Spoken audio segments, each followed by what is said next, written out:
And the men of Ephraim said unto him, Why hast thou served us thus, that thou calledst us not, when thou wentest to fight with the Midianites? And they did chide with him sharply. And he said unto them, What have I done now in comparison of you? Is not the gleaning of the grapes of Ephraim better than the vintage of Abiezer? God hath delivered into your hands the princes of Midian, Oreb and Zeb, and what was I able to do in comparison of you? Then their anger was abated toward him, when he had said that. And Gideon came to Jordan, and passed over, he, and the 300 men that were with him, faint, yet pursuing them.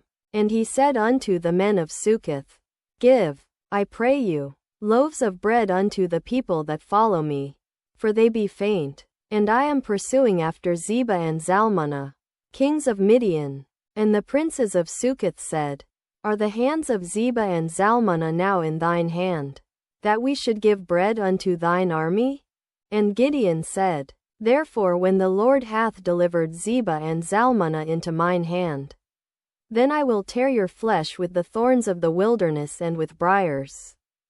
And he went up thence to Peniel, and spake unto them likewise. And the men of Peniel answered him as the men of Succoth had answered him.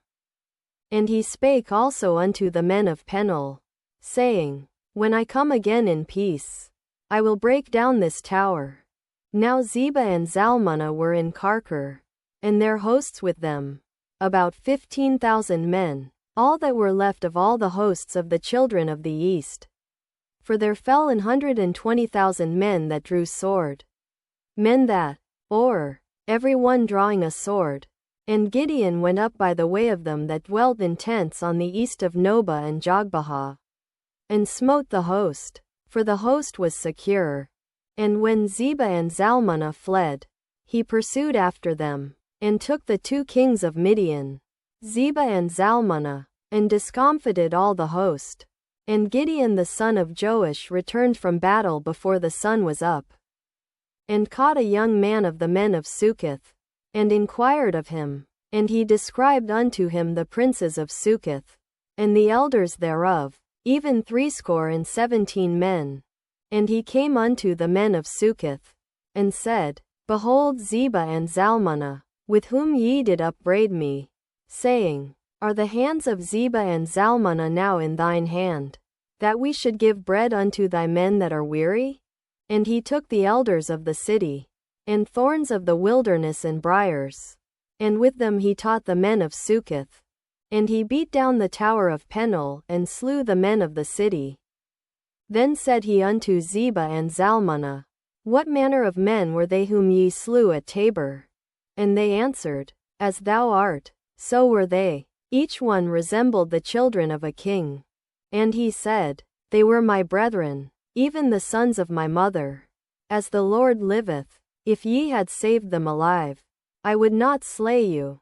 And he said unto Jether his firstborn, Up, and slay them. But the youth drew not his sword, for he feared, because he was yet a youth.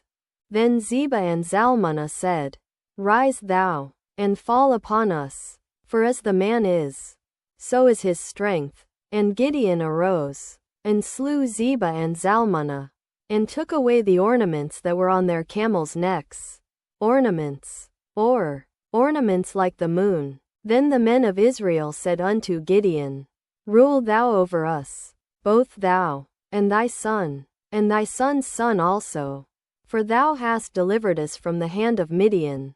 And Gideon said unto them, I will not rule over you, neither shall my son rule over you. The Lord shall rule over you.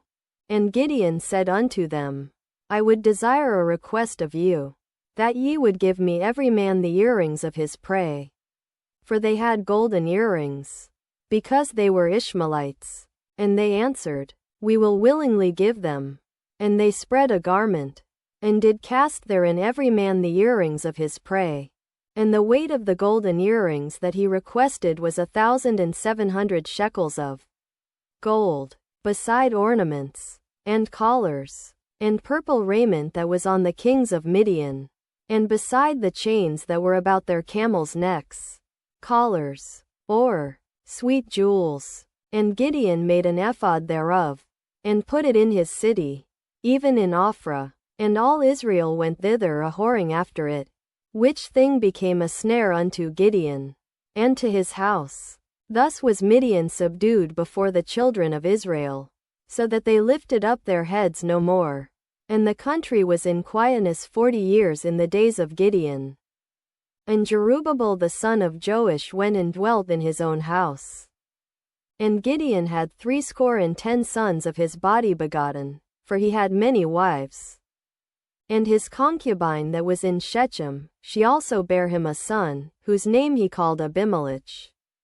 And Gideon the son of Joash died in a good old age, and was buried in the sepulchre of Joash his father, in Ophrah of the Abiezrites.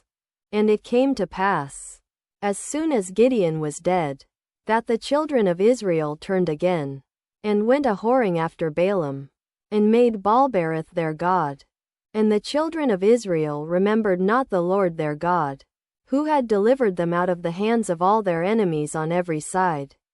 Neither showed they kindness to the house of Jerubbaal, namely, Gideon, according to all the goodness which he had showed unto Israel.